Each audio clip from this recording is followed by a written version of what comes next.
Hi, welcome to eat pray love and tarot. आज मैं देखूंगी कि आपके स्ट्रेंथ क्या है और करंट डार्केस्ट फियर क्या है। आपके पर्सन के स्ट्रेंथ और करंट डार्केस्ट फियर क्या है, और थर्ड पार्टी कोई भी हो सकता है या हो सकती है, as long as it is a human being, partner, spouse, lover, family, friends, relatives, colleagues, whatever, neighborhood aunties, कुछ भी हो सकता है। सो थर्ड पार्टी के भी स्ट्रेंथ और करंट डार्केस्ट फियर इस वक्त, तो वो 3 चेक करेंगे। अब आप पूछ सकते हो कि ऐसी उठपटांग रीडिंग क्यों? क्योंकि मुझे लगता है कि हर इंसान की स्ट्रेंथ और फियर, वीकनेस हम लोगों को पता होना चाहिए। आपका पता इसलिए होना चाहिए क्योंकि मैं आपकी रीडर हूँ, आपके लिए रीड कर रही हूँ, आपकी एनर्जी रीडर हूँ। सो अगर आपको आपके स्ट्रेंथ और फियर के बारे में पता चलेगा तो फियर को आप आप स्ट्रेंथ को एनहांस कर सकते हो और फियर को हील कर सकते हो। अब आप पूछोगे तो मैं मेरे पर्सन और थर्ड पार्टी का जान के क्या करूँगा या करूँगी? Well, there is a saying, keep your friends close but your enemies closer. कोई नहीं कह रहा है कि, मैं ये नहीं कह रही हूँ कि आपके पर्सन आपके एनिमी है, बट थिंक लाइक दिस। आप इसलिए यहाँ हो, ये टैरो रीडिंग्स देख रहे हो या इतने डिप्रेशन में हो क्योंकि आपके साथ अनफेयर हुआ है। और किसने किया है? आपके पर्सन ने किया है। किसके वजह से किया है? खुद के वजह से या फिर थर्ड पार्टी के वजह से या फिर दोनों की वजह से, खुद के और थर्ड पार्टी के वजह से। तो जो आपके साथ बुरा करता है, आपको गार्बेज की तरह ट्रीट करता है, despite everything, all the love and care and जो भी हुआ, जो भी आप इस रिलेशनशिप में, whatever you brought to the table in this relationship, whatever good things you brought to the table in this relationship, उसके बदले में जो बैकस्टैबिंग, जो चीटिंग, जो डिसरिस्पेक्ट आपके साथ हुआ है, तो कोई मित्र तो ऐसा नहीं करता है, कोई शुभ चिंतक भी ऐसा नहीं करता है। तो जो आपके साथ ये सब करते हैं तो वो ना मित्र है ना शुभ चिंतक है। अगर शत्रु ना भी है तो भी मित्र या शुभ चिंतक भी नहीं है। In that case it's very important to know कि उनके स्ट्रेंथ क्या है और उनके वीकनेस क्या है। क्योंकि जो आपके साथ एक बार गलत कर चुका है, जो आपके साथ अच्छे होने के प्रिटेंड करके बुरा कर चुके हैं, आगे भी वो रिपीट नहीं करने वाला है, या फिर आपके खिलाफ कोई षड्यंत्र या चक्रांतों नहीं, कॉन्स्पिरेसी नहीं करने वाले हैं, इसकी कोई गारंटी नहीं है। So it's better safe than sorry. और एक बात, स्ट्रेंथ अगर जो आपके ऑपोजिट में है उसका अगर स्ट्रेंथ का पता चलता है तो we can be careful how to deal with a particular situation. और अगर वीकनेस का पता चलता है तो हम लोग को पता चलता है कि कौन से दुखती नस को दबाना है, राइट? द ट्रिक इज, इंसान को वही मारना चाहिए जहां उसको सबसे ज्यादा दर्द हो। फॉर एग्जाम्पल, अगर आपके पर्सन और थर्ड पार्टी सपोज बहुत ही क्लोजली रिलेटेड है, तो बहुत ही इमोशनली इन्वॉल्व है, तो आप वहाँ वार करने के बारे में सोच सकते हो, because that is the weakness. That is, वही हुआ ना, you were so emotional with your person, इसीलिए तो वो इमोशन को धक्का पहुंचाया गया, इसीलिए तो उस इमोशन को उसने चोट पहुंचाई। आपने इतना विश्वास किया, योर विश्वास was not your strength but your weakness. Your person knew that कि आप ऐसे इंसान पे भरोसा करते हो जो इंसान रेड फ्लैग, तो क्या पूरा रेड फ्लैग की दुकान है। आपके पर्सन जानते हैं कि वो ट्रस्टवर्दी नहीं है, पर फिर भी आप गलत जगह अपना ट्रस्ट डाल रहे हो, इसीलिए आपकी वो वीकनेस का फायदा उठाए, आपकी इमोशनल वल्नरेबिलिटी का फायदा उठा सके। सो सपोज आपके पर्सन इमोशनली थर्ड पार्टी के साथ बहुत ही क्लोज बॉन्डेड है, तो फिर वहां वार करने का कोई मतलब है, ठीक है? और अगर थर्ड पार्टी के साथ इमोशनली इन्वॉल्व है ही नहीं, बस एक अवॉइडेंट है या नर्सिसिस्ट है, और दूसरा एक एंग्शियस अटैचमेंट स्टाइल पर्सन है जो एक ट्रॉमा बॉन्ड में है, बस नाम के वास्ते एक साथ है, या what ever the situation is for mutual benefit साथ में है, तो that is not there weak point. There weak point might be something else. हो सकता है थर्ड पार्टी का वीक पॉइंट आपके पर्सन है, बट आपके पर्सन का weak point third party definitely नहीं है. और ये बहुत ही लॉजिकल है, क्योंकि अगर आपके पर्सन का वीक पॉइंट थर्ड पार्टी होता तो वो उनको छोड़ के उनको भी चीट करके आपके पास नहीं आते, या उनके पीठ पीछे आपके पास नहीं आते, राइट. सो आप अगर ये सोच रहे हो, जैसे आप लोग बार बार कमेंट में थर्ड पार्टी मेरे पर्सन के लाइफ से दूर हो जाए एंड ऑल दैट, अगर थर्ड पार्टी आपके पर्सन के लाइफ में इतना इम्पोर्टेंट है ही नहीं, वो अपने मतलब के लिए थर्ड पार्टी के पास है, तो थर्ड पार्टी अगर चला भी जाता है या चली भी जाती है तो घंटा आपका कुछ होता है, तो घंटा आपको जस्टिस मिलेगा. आपके पर्सन का वीक पॉइंट क्या है वो पता करना है. अगर उसका वीक पॉइंट प्रोफेशन है तो वहाँ वार करो. अगर उसका वीक पॉइंट पीपल प्लीजिंग है, सबके सामने अच्छा बनने का है, तो उसकी वो नकाब, उसकी वो मास्क अनमास्क करो लोगों के सामने, वो होगा. अब आप सोचोगे कि अरे मैम आप बदला लेने के बारे में सिखा रही है. नो, इट्स नॉट बदला, इट्स स्क्वायरिंग द इक्वेशंस. वो बैलेंस शीट में होता है ना, बैलेंस शीट का डेबिट और क्रेडिट दोनों बैलेंस करना पड़ता है. कर्मा बैलेंसिंग, कर्मा रिलीज इसे ही कहते हैं. You have to balance everything. तो किसी का कुछ लेना नहीं है, किसी का कुछ देना नहीं है. तो जिसने आपको बेमतलब का डिसरिस्पेक्ट दिया है, उसको वो डिसरिस्पेक्ट वापस कर दो. Think about it. ऐसे देखो, you know, it's good to have a Buddha heart but always keep demon hands. मैं तो भाई ऐसे सोचती हूँ, क्योंकि think about it, शिव भी जितना देव के थे उतना ही दानव के भी थे. वो कभी he always maintained a balance.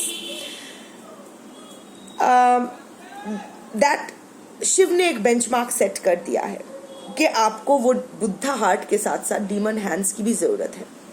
Demon is what is hidden and Buddha is enlightenment, knowing what is hidden. So इन दोनों का ही हार्मोनियस कोएग्जिस्टेंस की जरूरत है. और मेरी तो आप छोड़ ही दो, मेरा तो राशिपति देवगुरु बृहस्पति है और नक्षत्रपति असुर गुरु शुक्र है. सो मैं जितनी देव की हूँ उतनी दानव की भी हूँ. सो या मैं किसी की लेती नहीं, किसी की देती नहीं.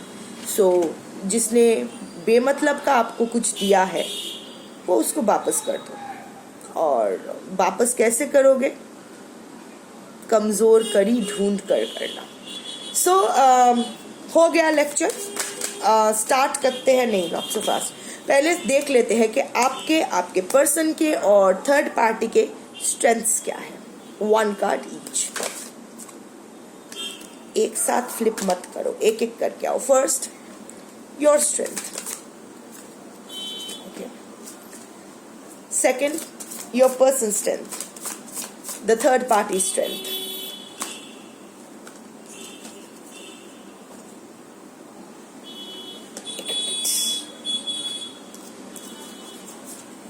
Your strength. 10 of cups. घर बसाना जानते हो. घर में सुख शांति कैसे लाया जाए, संतुष्टि कैसे लाया जाए, घर में सुकून कैसे लाया जाए, अपने पार्टनर के लाइफ में सुकून कैसे लाया जाए, जानते हो. You are divinely protected. See the rainbow, that's the sign. देखो ये इंसान, ये 2 मर्मेड्स हैं. Not exactly mermaid. ये आदमी एक मर्मेड है, मेल मर्मेड है, और ये जो फीमेल है ये हाफ वीड, हाफ, मुझे नहीं पता इसको क्या कहते हैं, half plant and half human है. वीडी बोलूँगी क्योंकि पानी में जो होता है. एंड देखो, this is a swarm of fish, school of fish. इतने सारे छोटे छोटे मछलियाँ हैं. सो देखो, डिस्पाइट द डिफरेंसेस, पानी is emotions. Despite there differences, they know how to keep each other happy, they know how to build a family. ये मछली भी अलग, सब अलग अलग ही है, तीनों में कोई समानता वैसे तो नहीं है, पर फिर भी इन असमानताओं में ही कैसे समानताएं लाई जाती है. देखो मैं कितनी हिंदी बोल रही हूँ. सो ये लोग जानते हैं, and they are divinely protected. It's a family vibe. It's a beautiful. आपके emotions आपके strength है. ये जो आप घर बसाना जानते हो ये आपके strength है. ये जो आप हर चीज को जुड़े रखना जानते हो, हर किसी को एक दूसरे से जुड़े रखना जानते हो, ना सिर्फ अपने पर्सन को. मुझे नहीं लगता है सिर्फ आपने आपके पर्सन को ही अपनाया था.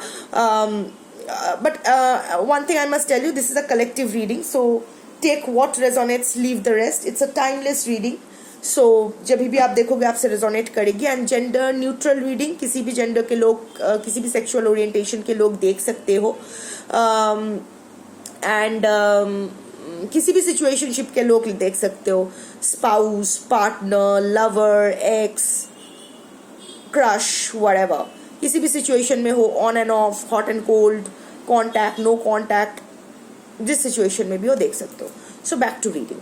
सो मुझे नहीं लगता कि आप सिर्फ अपने पर्सन को ही अपनाए थे. It was like you literally took his और her entire family as your own. आपने पूरा फैमिली को अपनाया था. You are doing things not just for your person, पर उसकी फैमिली के लिए भी. सिर्फ फैमिली के जिंदा लोगों के लिए नहीं, मरे हुए एंसेस्टर्स के लिए भी आप शायद कर रहे थे. डूइंग ऑल द तर्पण एंड ऑल दैट, एकादशी का व्रत एंड ऑल दैट, जो भी आप लोग करते हो एंड ऑल दैट. सो सिर्फ it was like and why I mentioned dead ancestors because of this rainbow. हम लोग रेनबो को एसोसिएट करते हैं एंसेस्ट्रल ब्लेसिंग के साथ. सो इट वॉज आपके पर्सन के एंसेस्टर्स भी आपको ब्लेस कर रहे थे with this union, with this, for this relationship. So your love, your emotions, आपके जो ये क्वालिटी है सबको एक साथ रखने की, यूनाइटेड रखने की, सबके लिए सोचने की, ये जो आप सबके लिए सोचते हो ये आपके स्ट्रेंथ है. आपके पर्सन की स्ट्रेंथ, 8 ऑफ वॉन्ड्स, बहुत ही हाई कम्युनिकेशन स्किल्स है. चटकदार बातों से वो कुछ भी कर सकते हैं. बातों से वो एकदम ऐसे घुमा सकते हैं लोगों को. बातों से वो इंसान को कपड़ा पहना भी सकते हैं और नंगा भी कर सकते हैं. That is the power of communication your person has. और बट मैक्सिमम बातें हवा में करते हैं.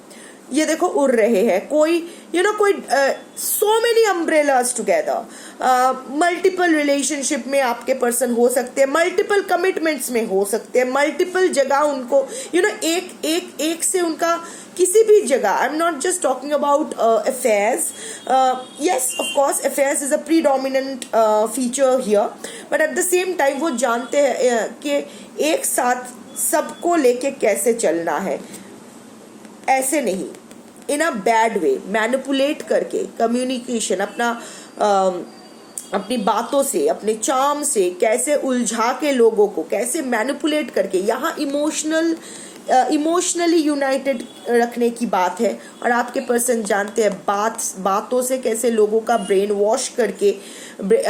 वॉश करना है, बातों से कैसे लोगों को मैनिपुलेट करना है, और एक साथ सबको कैसे आसानी से हैंडल करना है. हर चीज़ एक साथ कैसे आसानी से हैंडल करना है. मे बी आप ऐसा हो सकता है, अगर आपको आपके पर्सन के बारे में पता है कि there was a time when your person was actually handling multiple relationship simultaneously. एक साथ दोनों को डेट कर रहे थे, तीनों को. आई थिंक ये अगर थर्ड पार्टी आपके लिए कोई रोमांटिक थर्ड पार्टी है या फिर स्पाउस है, तो ऑफ कोर्स थर्ड पार्टी और आप दोनों को एक साथ हैंडल कर रहे थे स्पॉन्टेनियसली. सो वो जानते हैं कि किसको कैसे किसको कौन से छतरी को कैसे कौन से दिशा में एडजस्ट करना है ताकि खुद सेफ रहे. एट द सेम टाइम बहुत हाई एम्बिशंस है, बहुत ही हाई एम्बिशियस पर्सन है. बहुत कुछ अपने लाइफ में अचीव करना चाहते हैं, पर सिर्फ मैनिपुलेशन से सब कुछ अचीव नहीं हो सकता. But however manipulation communication skill is also a strength. तो वो जानते हैं बातों से. There is a saying in Bengali, है कि ना करा, बातों से वो कैसे हाँ को ना करवा सकता है या सकती है. he or she knows that.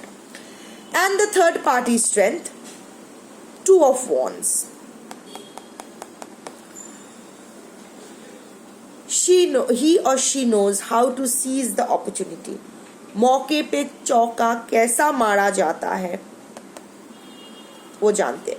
और ये कोई बुरी बात हमेशा नहीं होती है, या अच्छी बात भी होती है.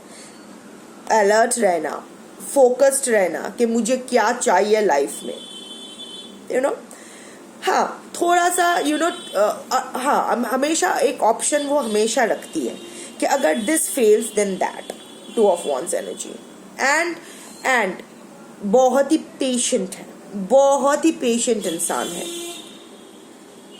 कोई भी चीज़ ऐसे आउट ऑफ द वो होता है ना, स्पर ऑफ द मोमेंट नहीं लेती है या लेता है. बहुत ही पेशेंटली वेट करना जानता है या जानती है. knows what exactly he or she needs in life, चाहे वो justified हो not justified हो, doesn't matter.